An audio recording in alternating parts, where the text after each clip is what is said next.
Top quality और consistent performance के लिए सिर्फ सिल्वर पंप नाम याद रखना।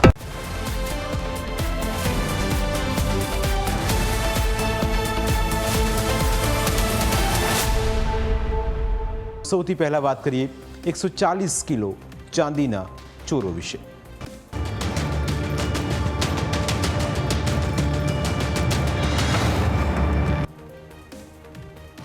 આરોપીઓ ગમે તેટલા શાતિર કેમ ન હોય પણ પોલીસના હાથે પકડાઈ જતા હોય છે। 4 ફેબ્રુઆરીના રોજ રાજકોટના વેપારીને ત્યાંથી 140 કિલો ચાંદીની ચોરી કરનારા આરોપીઓને પણ લાગતું હતું કે હવે તેમની જિંદગી ચાંદી થઈ ગઈ, પણ ચાંદીમાં આરોળતા આરોપીઓને પોલીસે જેલમાં લોખંડના સળિયા પાછળ ધકેલા છે। કેવી રીતે આરોપીઓ ઝડપાયા અને કેવી રીતે ચોરીનો આખો પ્લાન બનાવ્યો તેની આજે વિગતવાર વાત કરીશું। હકીકતમાં 4 ફેબ્રુઆરીના રોજ રાજકોટના રણછોડનગરમાં આવેલા શેરી નંબર 1ના મકાનમાંથી 140 કિલો ચાંદીની ચોરી થઈ હતી। તે સમયે ફક્ત એટલી જ માહિતી મળી હતી કે આરોપીઓ કારમાં આવ્યા હતા અને ચાંદીના દાગીના કારમાં ભરીને ફરાર થઈ ગયા। આ કેસમાં પોલીસ તપાસ ચલાવી રહી હતી।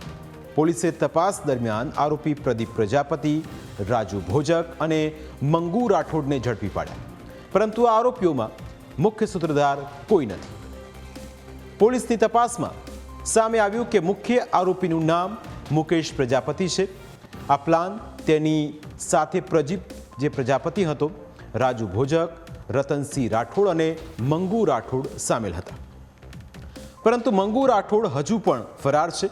આરોપીઓમાં મુકેશ અને પ્રદીપ મામા ફોઈના દીકરા છે, પરંતુ આ આરોપીઓને કેવી રીતે આખો પ્લાન બનાવ્યો અને આ પ્લાનમાં કયા આરોપીની શું ભૂમિકા હતી તેની કહાણી ખૂબ જ ચોંકાવનારી છે। મુખ્ય સૂત્રધાર મુકેશ પ્રજાપતિ આ પ્લાનનો માસ્ટરમાઇન્ડ છે।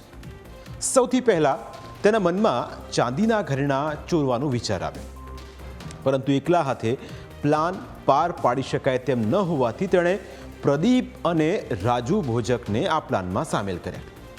મુકેશે રાજુ ભોજક પાસે એક ગાડી અને 2 માણસોની માગણી કરી। રાજુ ભોજકે કહ્યું કે બોસ, ચિંતા ન કરો, બધું થઈ જશે।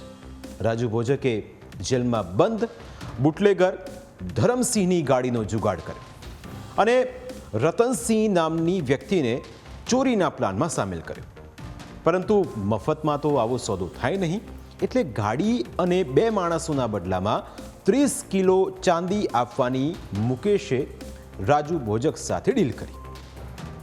આખરે આરોપીઓએ રાજકોટના રણછોડનગરમાં નક્કી કરેલા સ્થળે ચોરીને અંજામ આપ્યો। તેઓએ ચોરીને અંજામ આપવા માટે જે કારનો ઉપયોગ કર્યો હતો એ આ ક્રેટા કાર છે। આ કારની અંદર જ આરોપીઓ ચાંદીના દાગીના ભરીને લઈ ગયા હતા। આ કેસમાં પોલીસની જુદી જુદી ટીમો તપાસ ચલાવી રહી હતી। આ દરમિયાન અમદાવાદ ક્રાઇમ બ્રાન્ચને જાણ થઈ કે રાજકોટમાં ચાંદી ચોરીના ગુનાનો આરોપી અમદાવાદમાં આવ્યો છે, જેથી ક્રાઇમ બ્રાન્ચ એ ટેકનિકલ સર્વેલન્સ અને હ્યુમન રિસોર્સના આધારે આરોપી પ્રદીપને ઝડપી પાડ્યો।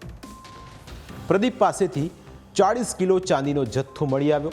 આ ચાંદીનો જથ્થો મહેસાણામાં વેચવા જતો હતો, પરંતુ મહેસાણામાં ચાંદીનું વેચાણ થાય તે પહેલાં જ પોલીસે પ્રદીપ પ્રજાપતિની ધરપકડ કરી। આરોપી પ્રદીપ મોબાઈલ રિપેરિંગનું કામ કરતો હતો, પરંતુ વધારે રૂપિયાની લાલચમાં હવે જેલના સળિયા પાછળ ધકેલાઈ ગયો છે। બીજી તરફ રાજકોટ ક્રાઇમ બ્રાન્ચે વધુ 2 આરોપીઓને ઝડપી પાડ્યા। રાજુ ભોજક અને રતનસિંહ રાઠોડ નામના આરોપીની ધરપકડ કરવામાં આવી છે, જેમાં રાજુ ભોજક બોટાદનો છે। બંને પાસેથી 30 કિલો ચાંદી અને ચોરીમાં વપરાયેલી બુટલેગરની કાર પણ મળી આવી છે। પોલીસે ઝડપેલા 3 આરોપીઓ પાસેથી કુલ 70 કિલો ચાંદી ઝડપાઈ ચૂકી છે। આ દરમિયાન મંગુ રાઠોડ નામનો આરોપી પણ ઝડપાયો।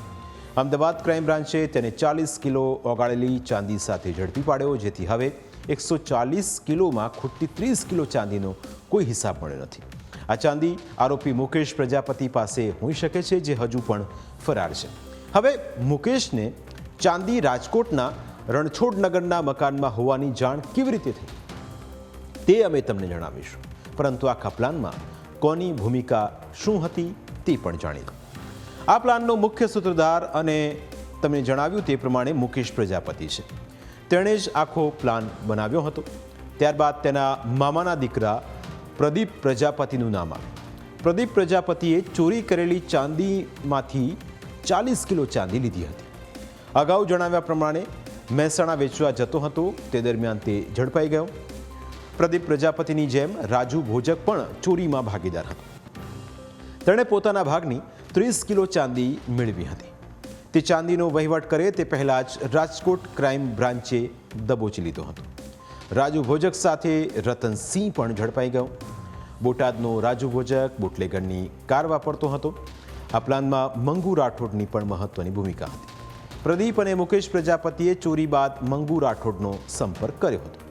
થર્ડ પાર્ટી થકી મુકેશ પ્રજાપતિએ સોની મંગુ રાઠોડના સંપર્કમાં આવ્યો હતો. મંગુ અમદાવાદના નરોડા વિસ્તારમાં સોનીની દુકાન ચલાવે છે. પ્રદીપ અને મુકેશે 40 કિલો ચાંદી મંગુને ઓગાળવા માટે આપી હતી, પરંતુ મંગુને શંકા જતા તે રાજસ્થાન ફરાર થઈ ગયો હતો. જો કે અમદાવાદ ક્રાઇમ બ્રાન્ચે મંગુને ઝડપી પાડ્યો. મંગુ પાસેથી 40 કિલો ઓગાળેલી ચાંદી મળી આવી છે. આ પ્રકરણમાં હવે મુખ્ય સૂત્રધાર મુકેશ પ્રજાપતિની શોધખોળ ચાલી રહી છે. આખરે તેને કેવી રીતે ખબર પડી કે રાજકોટના વેપારીની ચાંદી રણછોડ નગરના મકાનમાં છે, તો આરોપી મુકેશ ડ્રાઇવિંગનું કામ કરતો હતો. તે વખતે જાણતો હતો કે શક્તિ સિલ્વરમાં મોટા પ્રમાણમાં ચાંદીનો જથ્થો હોય છે. તેને એ પણ ખ્યાલ હતો કે આ ચાંદી ક્યાં રાખવામાં આવે છે, અને એટલે જ તે આ ચોરીને અંજામ આપી શક્યો હતો. પ્રાઇમ 9માં સમય થયો છે બ્રેકનું. બ્રેક બાદ અન્ય મુદ્દા વિશે વાત.